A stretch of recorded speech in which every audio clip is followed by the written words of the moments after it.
The love songs his mother had favoured, she who was bartered for peace to a man she'd never met.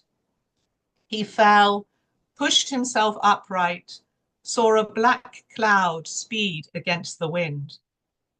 She landed beside him, her breath ash, snow steaming from her wings.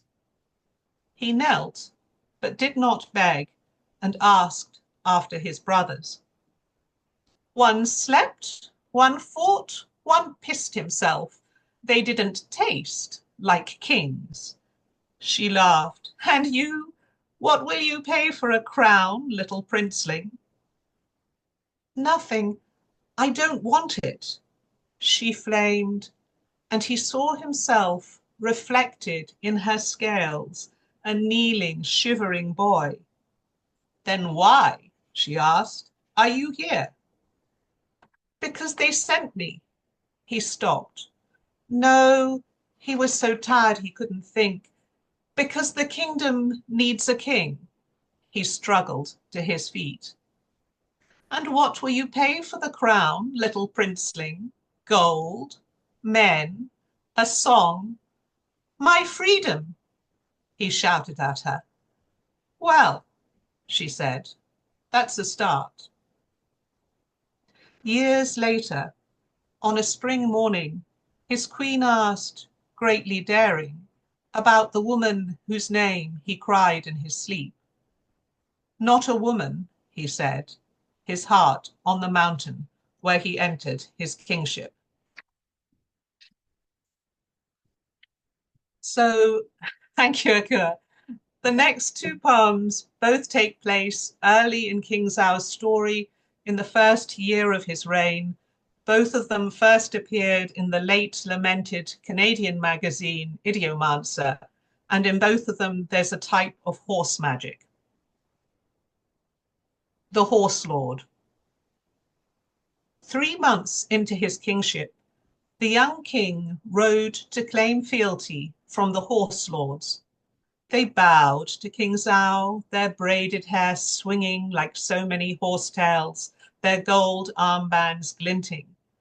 Though their leader bowed with the others, Zhao read in his eyes a mocking amusement. Such a great king, said the horse lord, such fine armor, such a large army.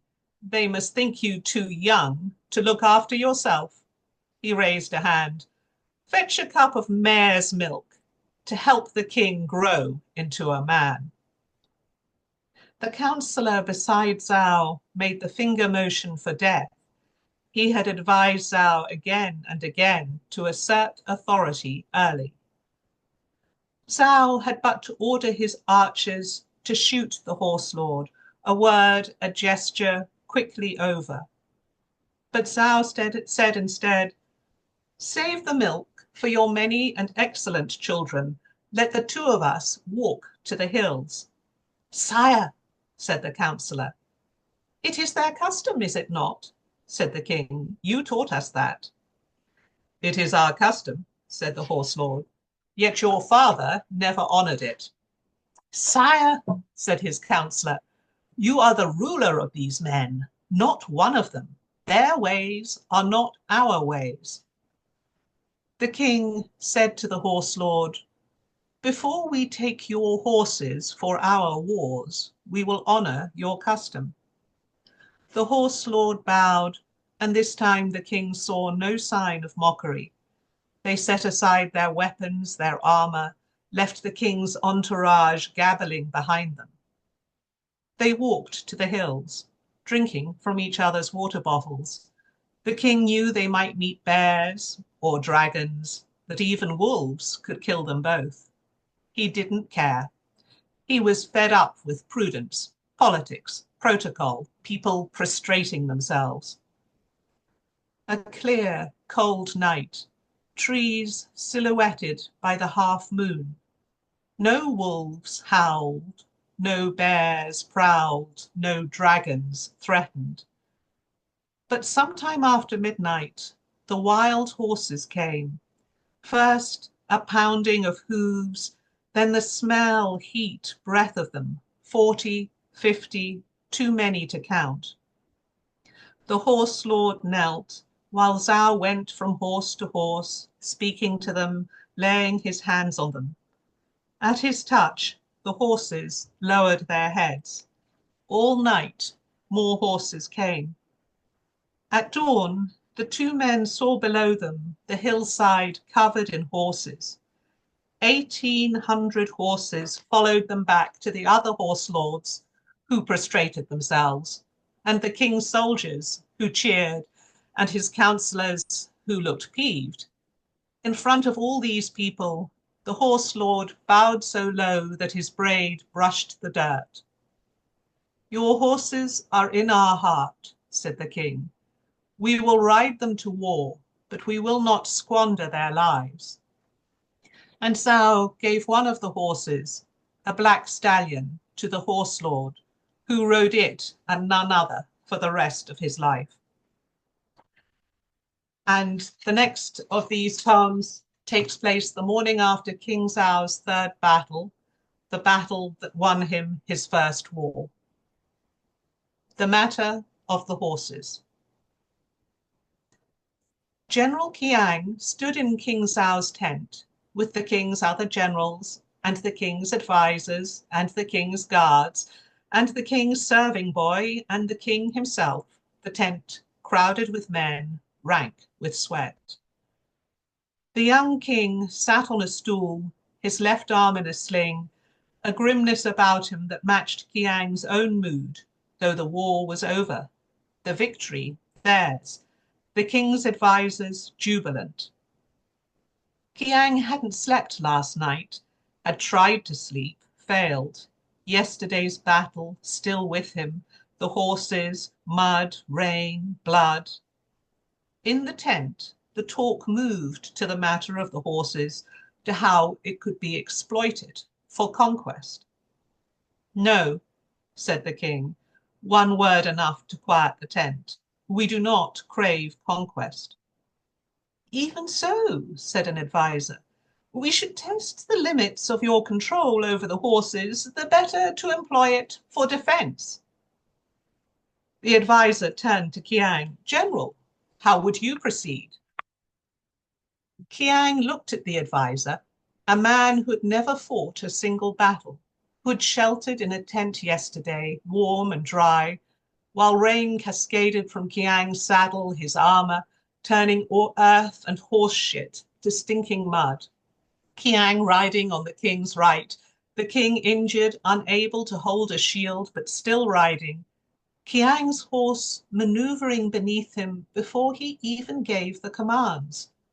All the horses in perfect unison, as if they were 1,000 shadows of a single faultless form, a thing out of legend, out of the old times when dragons flew to King Nariz and demons walked the earth.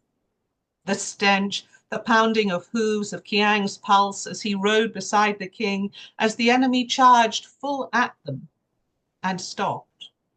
Every horse in the Red King's army rooted to the spot, though their riders kicked them, whereupon the Red King, red-haired and red-handed in war, screamed in his barbarous language, and then the enemy had slaughtered their own horses, slitting their necks, the horses floundering in blood. Kaachx looked at the advisor and said, "If it were my decision, I wouldn't test the horses, I would let them be. Even if inaction now leads to defeat later, even then." Into the stretching silence, the king spoke. "What happened with the horses is not a trick to practice and parade, but a gift the horses gave, a gift for which many of them died." The king's gaze rested on Kaachx, anchoring him. Kaachx touched his hand to his heart, offered it palm up to the king, a gesture Kaachx had never made before, the sign of allegiance of warriors in the old tales. The tent crowded with men, but for that moment, only the two of them. Okay, so A, thank you for listening and coming. B, I'd originally intended to end with a cat poem from the sequence, but I think I'm very close to being out of time. So thank you very much, Akua. Oh my gosh! But we see the cat. Please, if the cat poem is a minute, please, you can't tease us like that.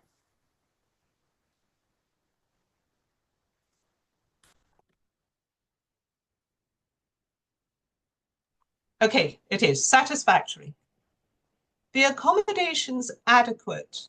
The paper window banishes the impertinent breeze, lets the light fall on the carpet, the silk soft beneath her now that she has clawed it into submission. Permissible that the king pauses, pushes away paper and brush, bends down to stroke behind her ears. Later, she will inspect his desk. Items may need to be rearranged. The situation satisfactory, and yet, frankly, so much more is possible. The king's guards should bow to her whenever she approaches.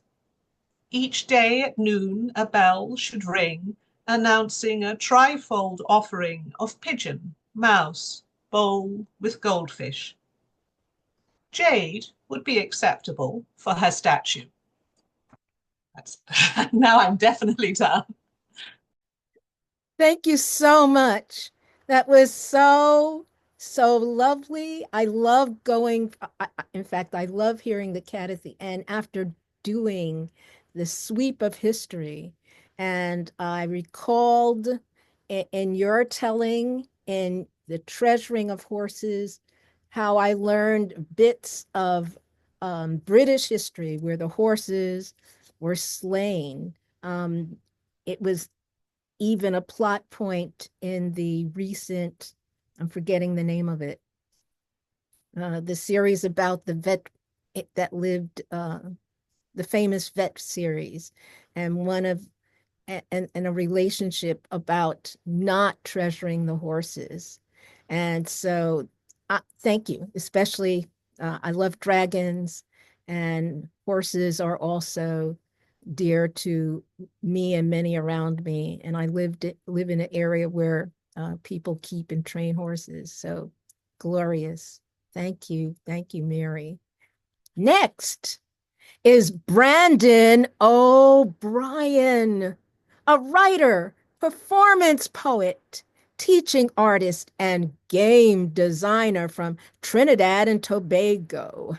His work was shortlisted for the 2014 and 2015 Small Acts Literary Competitions and the 2020 Ignyte Award for Best in Speculative Poetry. He has been published in Uncanny Magazine, Fireside Magazine, Strange Horizons, New Worlds, Old Ways, Speculative Tales from the Caribbean, among many others. He's the former poetry editor of FIYAH, a magazine of Black speculative fiction.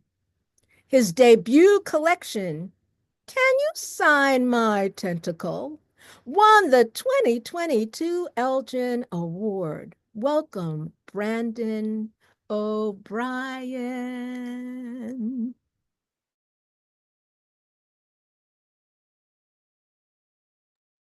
Aha, hello everybody. I am very excited to be with you all this evening. Um, this is the first opportunity that I've had in quite some time to read poetry, so I'm always very excited to hear my own words. I share space with other poets and people who love poetry. Thank you all for having me. I am going to read one of the poems from Can You Sign My Tentacle that I typically do not read a lot, but it strikes me in the present moment, after, suffice it to say, after the week that many people have had.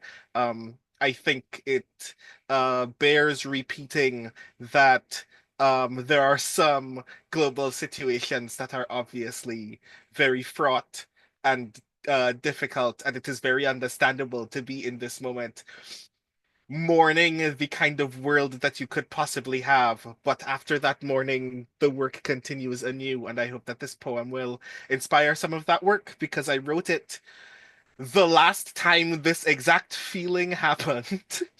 And that poem is called That Business They Call Utopia, Part 2. I've witnessed that business they call building a utopia for so long. Higher up the Atlantic, where yearning to breathe free meets committal at the gate. I've been so frightened, friend. They say over here that we catch the other nations' colds across the water in the storms. So often I wonder how to ward them off. What warmth but a hearth of good mornings? What vitamins but the scent of fruit from neighbors? I've witnessed this utopia building business bake bricks from screaming, friend. And I've seen the masonry trade grow on it. Shake down big spenders for iron, for foil tents, for rations, for tears with which one churns cement. We keep saying that this is like a fantasy novel. The ones where there are great houses or great cities or great casts. The ones that cast us cast away. The ones where the aching children free the phoenix from their rib cage and torch it all. We keep saying it's a poorly written one because look at the dialogue. Look at the mise en scène. And look, there are so many children, but where are all the flames? And friend, I have seen the utopia business pick up outside your house. I've worried about the shape it takes. Worried about whether the scenes resemble the shouting on Market Street or the shouting on Chaggereach Road, whether kingdom's copper foot lifted from the waters of war and crawled to the shore with all its crows. What else can my soft hands give but worry? And is saying so even my right? But if these stories taught me anything about how to prepare for this moment, it's this.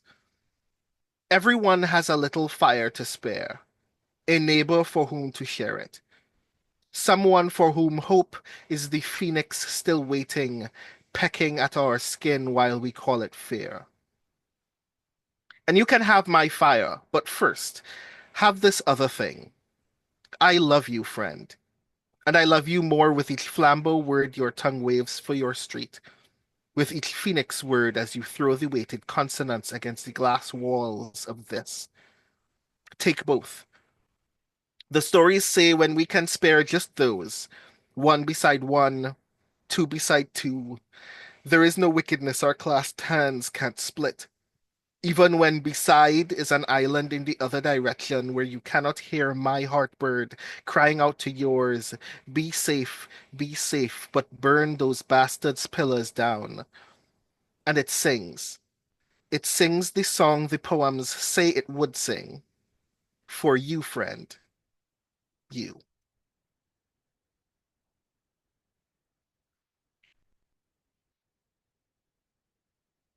So earlier this year, I had the good fortune of attending a convention called Necronomicon Providence in Rhode Island, the long living place and dying place of one H.P. Lovecraft. And I saw it only fitting to read a poem from Can You Sign My Tentacle to Lovecraft's gravestone. So I am going to read the poem that I read, which is Lovecraft Thesis number 2. Violence makes good background noise for anything, even for knowledge. People suffer for knowing all the time in your stories. You know, the ones where something shrouded in shadow stalks the corridors between neon and dancing, with its eyes on everything gentle and its tendrils on everything glimmering. How dare you tell me this is somehow unfathomable? What is the block, child? What is it if not the night turning liminal, sliding into the dark upper sea where we hold back knowing? It batters the bones of things that want to see beyond their horizon. It is the storm that walls off the new edge of the world, the barricade that blurs treasure or threat outside your reach. And yet you still wish to know, to venture beyond fear's camp. to lose your mind in its gyre. The corner will cry in its usual way, cry copper and betrayal, cry having faith in what you know, but you will cross the threshold anyway. And for my last poem this evening, um, a poem of mine recently came out in the latest issue of Uncanny Magazine, for which I am very excited. Um, and that makes me reading it tonight the second time that I have heard it aloud in my own voice. So I decided we might as well do that as well. So this poem is Anansi braids your stepson's hair. On the veranda, you can hear them both laugh like something bright and restless is in their diaphragms. The riot laugh of victor kings and trickster princes, of handsome boys eager to not miss this day of school they said they were too sick for 2 times on Sunday. Boy tells him each story he has been hoarding secret from you, resting nestled in his pencil case next to new sketches and old verses. The girl he's worried only smiles at him when he's clowning enough to get dragged out of literature by the jacket collar. The slick word trick Uncle Spider traded him to get out of the principal's office when that one boy finally gets the right hook he has been angling for. The sunset from the other evening he couldn't catch in a JPEG jar soon enough, but could still hold on to in a wire of words like the weaver said he could. And yes, it must sting sometimes to know he can't reach out to you with these things. That you watch his own father in the other room, clueless that the veranda is even an academy now. But at least there is this web here. Safe, neat, honest. There are worse reasons for a boy like him to learn to spin a lie. You overhear the boy saying he is so scared of so many things, and you aren't sure whether to be pleased or plaintive that his fears can be so small. Failing history and being doomed to repeat it. Not wanting to wear orange for the graduation ball, but not saving up enough for Navy. How no one can tell him what the future holds except your own story to tell, child. The boy silently worries the teachers will say his hairstyle is so unseemly. Uncle Spider doesn't respond. Just draws the route out of doubt atop his scalp and grins. Thank you again so very much for having me. I'm very excited. This is an opportunity for me to remind you all Oh, that I have recently also been announced the Poet Laureate of Seattle Worldcon 2025. So I'm yes, always very excited to be among other people who are hype about speculative poetry because I'm um, gonna spend the next few months just shouting out how rad speculative poetry is. Um, absolutely. so I'm very excited to have you all here, sharing in the Congratulations. opportunity to hear work. And I hope that in Seattle I get to see you all in person doing the exact same thing. Oh, congratulations, Brandon. And Thank oh you. my gosh. Well, listen, can you sign my tentacle? I was familiar with those and it was lovely. It's always, let me calm down. It's always lovely to hear them in your voice from your throat. But that Anansi poem, to use Anansi in that way and those sweet specifics that ground us and blossom at the end was so powerful and unfolding and embracing. Thank you for this set, Brandon. Thank you for having me again. I Still, always enjoy reading with you, Akua. Thank you for having me. thank you. Next is Vivian Faith Prescott, who was born and raised on the island of Kaachx. I hope I got that. But she'll tell me in a moment if I did. Wrangell, Alaska, in the Alexander archipelago. She lives and writes and Lingit at Mickey's Fish Camp. She's a member of the Pacific Sami Sirvi and a founding member of Community Roots, the first LGBTQIA group on the island. She's the author of 13 books, including poetry, short stories, and a boudoir. She's retired from hosting the award-winning Planet Alaska Facebook page and Planet Alaska column appearing in the Juneau Empire. She currently mentors writers through two Alaskan writers groups, Blue Canoe Writers and the Drumlin Poems. Welcome, Vivian Faith Prescott. Hey, that's pretty good. You should introduce me all the time. I'm so happy to be here. So thank you for inviting me. This kind of mini reading you'll be traveling to Alaska with me. So it's kind of a cool place to be born and raised because it's full of mythology and strange things and all my relatives that are strange people. I guess as strange as I am too. So yeah. It's a good place, rich place for speculative poetry, which I didn't really know what I was writing had a name like that until I kind of became involved in the community and then I realized, oh, that's what I've been writing.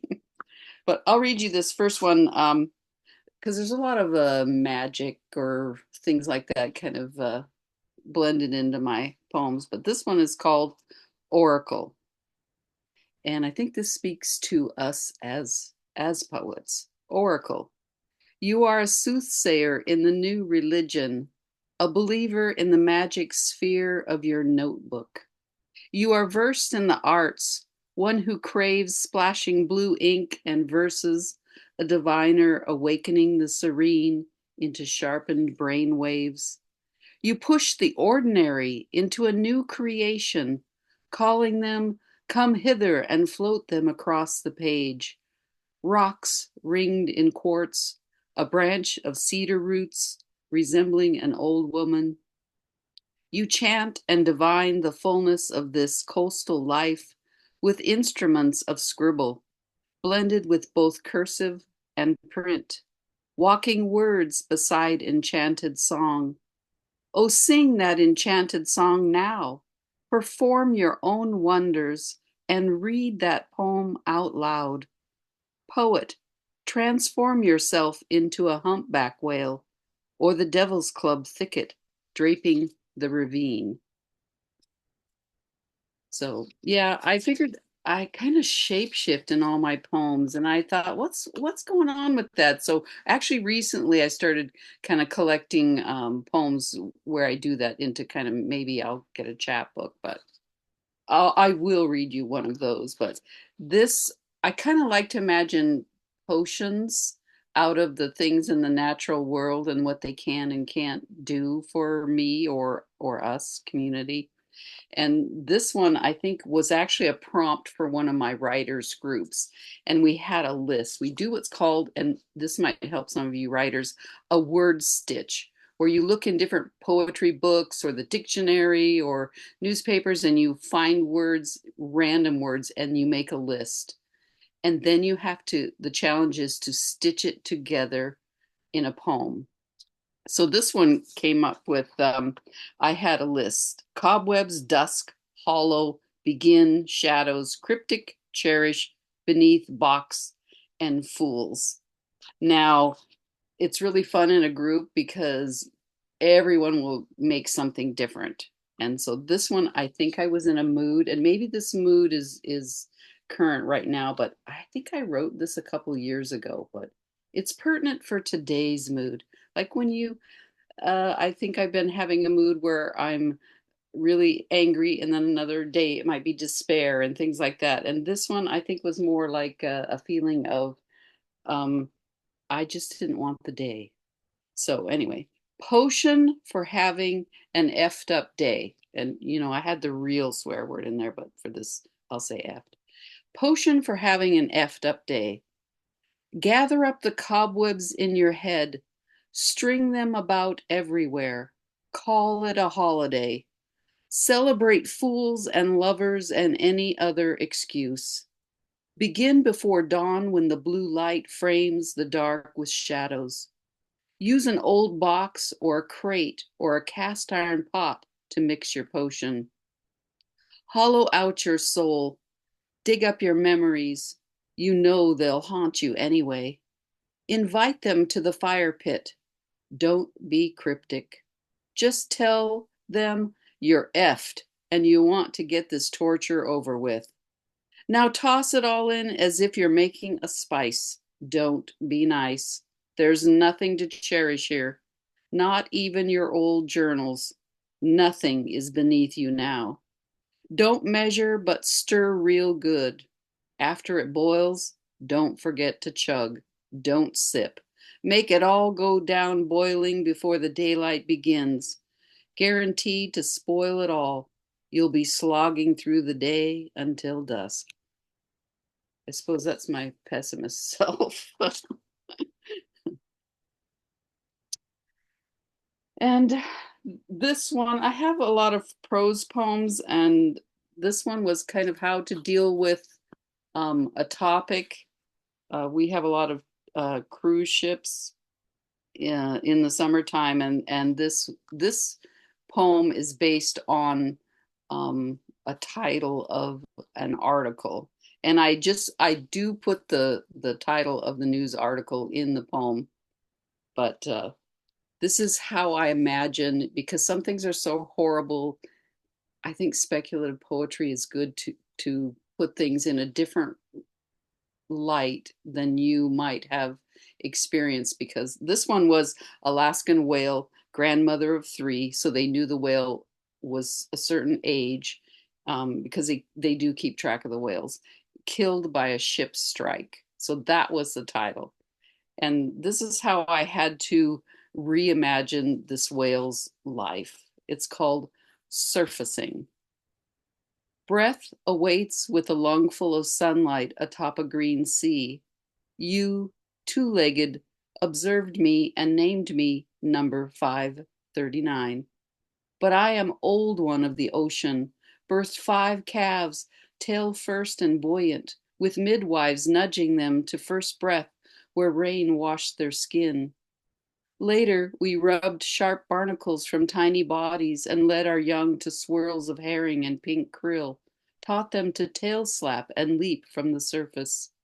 My 5 calves gifted me descendants, grandchildren, you call them, little ancients, I say. I witnessed their pale gray skins soft from bellies, each lifted to the surface, first breath, first lick of daylight. A life of remembered songs. I followed others on tracks of sea, my scarred tail scraped and bitten, evidence I survived predators, storm, ice, acidic ocean. That day clouds pulled a shroud across hemlocks and kittiwake skimmed island cliffs. Instinct. Salt-scented air moves through passageway to trachea, passes through an air passage and fills lungs. Dive. Swim among little ancients tumbling through gray light. Warming sea, algae blooms, chemistry and sound changed. Ambient noise, spray and bubbles, dolphin clicks, rising one breath, all reflex, cruise ship, tourists with binoculars spotting for spouts, ship's bow bearing down, last breath, no breath, floating, hush. Alaskan whale, a grandmother of 3, killed by a ship strike. Now I'm vapor in a water spout, lying on a beach among popweed and gumboots. The brown bear is pulling flesh, bald eagles circle. Low water and flood stream are swelling and breaking, joining me in this harmonic constant, where the ocean cannot taste its own tears and the membranes of sea is thin. Listen. An echo off the ocean floor. Sound waves travel through the sound channel, come to the surface again.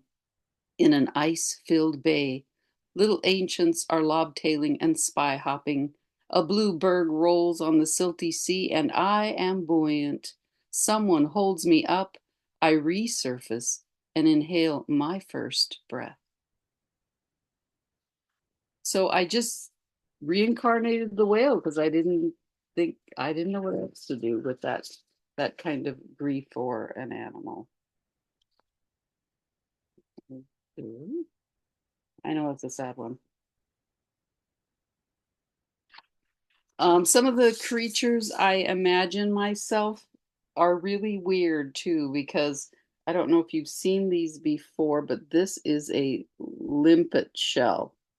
So this is about how big they get here in Southeast Alaska, at least on the inland side. We don't get the great big huge ones, but it's also been called like a Mexican hat, a China hat, and in Southeast it's called a raven's hat. But they are alive creatures. So this poem is called Transformed Beauty in the Algae Garden of Delight. That's a big title. I live with my slug family of dish-shaped keyholes, hoof and slipper snails. Some of us dance on feather boa kelp, are turbaned and sway on a pole of surf grass.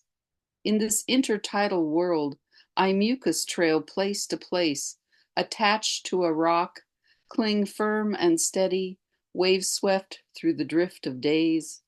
Someone once wrote a poem about my peculiarities, about loving a limpet.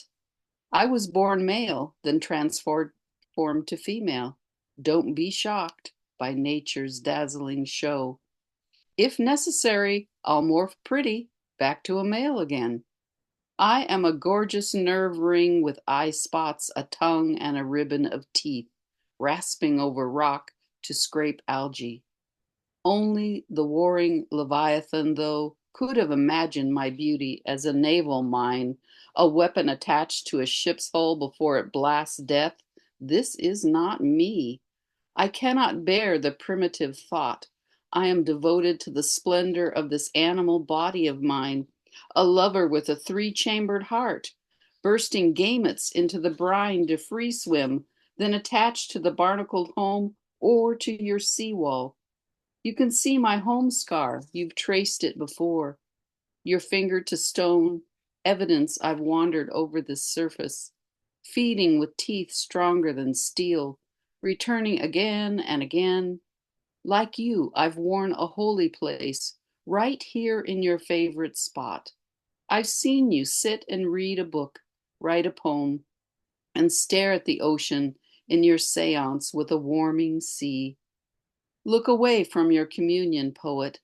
At your feet, there's a raven's hat, or a stunning nipple, a limpet shell, striped and concave. The old woman who once gardened algae, adorned in it, lives no more. It is a gift now. Wear it like a tiny hat on your thumb. So I guess that's what I do when I'm bored. I become a barnacle or something like that. Let's see, do we got time for this? Oh, I've been into robots. When you mentioned robots, I just laughed because why am I into robots? Well, I'm into robots right now because I think they're pretty cool. Because some days I don't necessarily want to go out fishing because the weather's real crappy.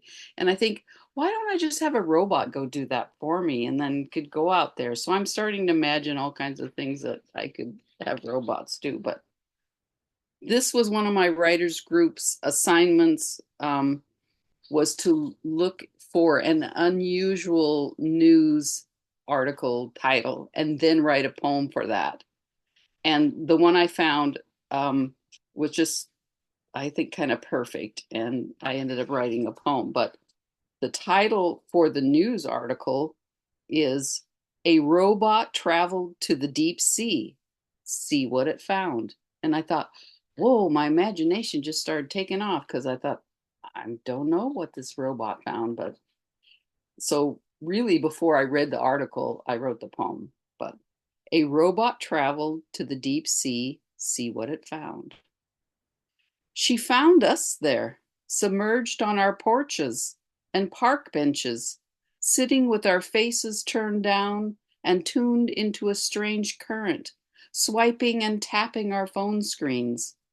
The ringers and notifications were still on, chiming and pinging like a sonar song, calling the occasional dolphin to snoop around. But we did not hear whale song and dolphin clicks. Schools of fish murmured about our heads, and whales like gentle giants eyed our stations. But we did not look around. Didn't see the robot coated in her radiant lucifin, whirring and kicking here and there. This was not strange to us. We were the same, thought the same, acted the same as we once did when we were creatures living on the land. De-evolution was a revelation we learned long ago. Despite all the indications, the warnings shoved off from us, and they bobbed topsy-turvy like the waterlogged driftwood and man-o'-wars. Nearby, a curtain of kelp swayed, and the robot moved her hand through fronds like it was her own hair that was not there, as if she was seeing all this beauty and sorrow for the very first time. Then someone, on the surface, remotely flipped the God complex switch on the back of the bot, triggering her longing to save us. But what could she do that we hadn't already done to ourselves? We seemed to have adapted. So off she rose, and before she popped her head up, she floated just beneath the surface in the threads of sunlight, buoyant, looking down at barnacle-covered church spires and coral-reefed buildings.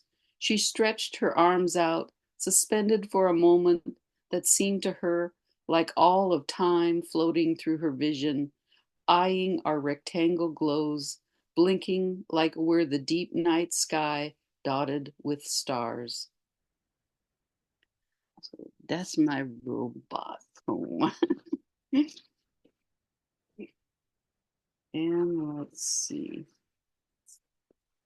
I do have one more robot poem that I wrote recently, and I'm thinking it's just no one has heard this one except for my dogs that I read it out loud to. This one I wrote this week as kind of a post traumatic poem.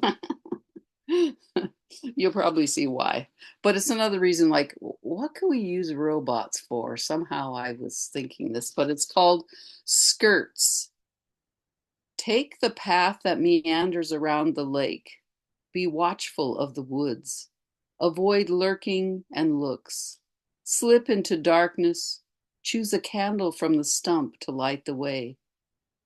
Near the bent tree, there's a log cabin covered in moss with a blue glow in the window. Don't be afraid. We women welcome you. But you must decide yourself. Go in, stay out. No other human must assist. Dr. Diana, once a substructure of a face, an animatronic talking head, and remnant body parts of a sex bot, is now salvaged. What man's invented, women rescue. Isn't that the way it's always been? She is not an ex machina or Westworld, but appears as a woman in a blue denim skirt, skin tan from berry picking, her dark hair tied back. She could be the postal clerk, the hardware store bot, but programmed in her core curriculum, obstetrics and gynecology. Dr. Diana here to evade, circumvent, dodge the human female's health law. She can write a script, set package plans at your door, mix up a batch of this and of that. In the real world, women and girls are dying in ERs, in the shadows of home and apartments, in parking lots. Go on in, go in. Diana with her silicone molding and AI app, she adapts to a patient's voice, slows your heartbeat, holds your hand, assures your comfort. Even her skin and eye color can change. She has learned to press a gentle hand on your shoulder, check vitals, lay you down, start the IV, dispense meds, sit between your legs, place the speculum, light the divine space with her face like a goddess. Concentrate on the bird chirps, the wind in trees, those whirring respirations. Outside the door, a human woman will be reading a book, stirring a pot, sewing hems, perhaps. Dr. Diana's opportunities are endless but necessary. She is the mother of inventions. More doctors are shipped around the world. This is a new frontier. She and we, dear humans, are designed to carry on. That's my robot one. So I think I'm just letting my robot solve problems that I have no answers for. But I guess isn't that what speculative poetry? I'll stop with this one. This is a another potion one. So evidently I like potions. I'm thinking maybe I need a chapbook full of poems with potions. But this one is, I think I want some wisdom, don't we all? And then I'm trying to figure out how to get it. And I realize it's kind of impossible. But this one is a potion for creating a third eye. Against the canvas of a full moon, dip your shadow into seawater. Scoop up your fallen shoulders into your wooden cup, then set it on a windowsill. Let it catch the starlight for a night. The second night, wait until after the sun bids her watch to a falling star to build your fire outside. I am brewing up a potion to grow a third eye, to see what I might be missing. There is another world breathing beside ours, maybe underneath. I'm sure of it, and I think it's in trouble. Fill a cast iron pot with water. Sprinkle night's frost into the pot. Mix with a bark-peeled alder stick. Stir in the sound of a night bird. A heron or owl will do. Add a shard of blue mussel shell, a teaspoon of chopped seaweed. Make sure the frond is tooth-jagged and storm-worn. Add a dash of fireweed petals that once cradled a napping bee. Finally, season with the low hum of your throat, crumble in treeless hillsides still smoldering, and grind up the images of war, a lifeless hand beneath a brick, the last moth flying toward any light still luminous. Set the pot over open flames and bring it all to a turmoil, until it rolls like the sea, until you sense the whitecaps. Skim off the gravitational pull of all this and add the gunk to a bottle of fish oil. Put a lid on it and tremble it up real good. Rub the tincture on your forehead beneath your bangs and sleep on it. Let it be yawned into your skin-frail furrows until the next morning. Awaken on the side of watchfulness. Notice everything. The shroud will be gone, so write it all down. Okay. Wow. What I have for you. Wow. I look forward to your book of potions. I look forward to your book of shape shifting. I like these things. And your book of robots. You're so prolific, and I absolutely adore the whale poems. Well, I guess because you're there, and I feel that connection, and I feel that sorrow, and I'm glad that bringing us to mourn in that grief is also an acknowledgement, a recognition, a celebration, and a necessary thing to do and have happen. So thank you so much, Vivian. And I'd love it if all of the poets went on mute so that we might answer questions or chat amongst ourselves. So does anyone have any questions? I didn't see any in chat, but now's the time to do so if you've got any. And if not, because we only have a couple of minutes, but Vivian said something I found very interesting and compelling, and just invite Brandon and Mary to similarly comment. She said she was writing these poems, she was creating this work, but now had the umbrella speculative poetry to put it under. And Mm. so, your thoughts, Mary and Brandon, on when did you start writing speculative poetry? Was it always there, etc.? Um, I was running a science fiction and fantasy workshop for prose, and one of the authors started bringing in science fiction and fantasy poems, and that was what um, led me to write some of my own. So, I mean, I'd read poetry before, of course, but it was the fact that he brought them into the workshop that Mhm. made me think, I could sit down and write some. So that's why. Mm. I would have been writing fiction, not poems. Yeah. Ah. Brandon. Um, I think the discovery that I've only like fairly recently made, like only a couple of years ago, while when I got into writing speculative poetry, because when I started it, I thought that this was a new thing that had emerged in my brain, essentially. That now that I had discovered that there are other people writing speculative poetry, this is a thing that I could do. And then I thought back about some of the other poetry that I was writing and reading when I was younger. Um, and one of the things that I realized and I try to emphasize a lot when I'm doing like workshops on poetry, especially with young people, is a lot of the poetry that we already really enjoy, a lot of the classics, for want of a better word for describing it, are speculative. Mhm. There is nothing like new about this craft in that sense. We're just being very obvious about the fact that this is the version of the form that we really want to write in. Um, and that realization got me even more excited about the work that I do because it means that part of the conversation we have as speculative poets is that there is nothing new or niche Mm-hmm, about this thing. It's mm-hmm, just that we really dig this thing. mm-hmm. And I enjoy having that conversation with people a lot. Yeah. Yeah. It's ancient. It's Hmm. absolutely ancient. It's like the very early epics were poetry and Oh, fantastical. Yeah.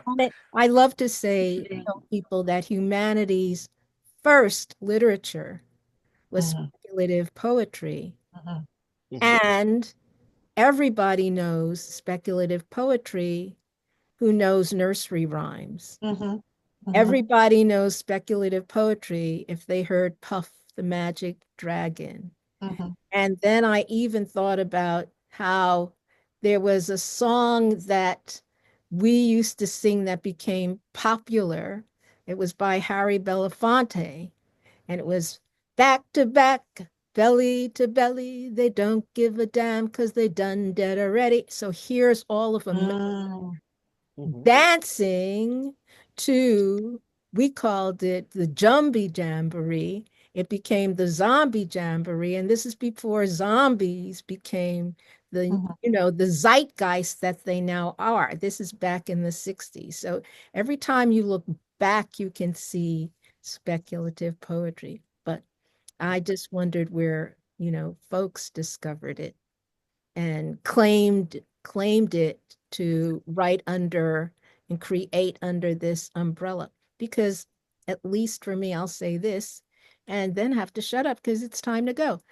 Having that focus, as Brandon suggested, having that as a focus is a focus, and not even so much a constraint as much as a permission and an invitation, to dance in this way, to create in this way. Hmm. Any other comments?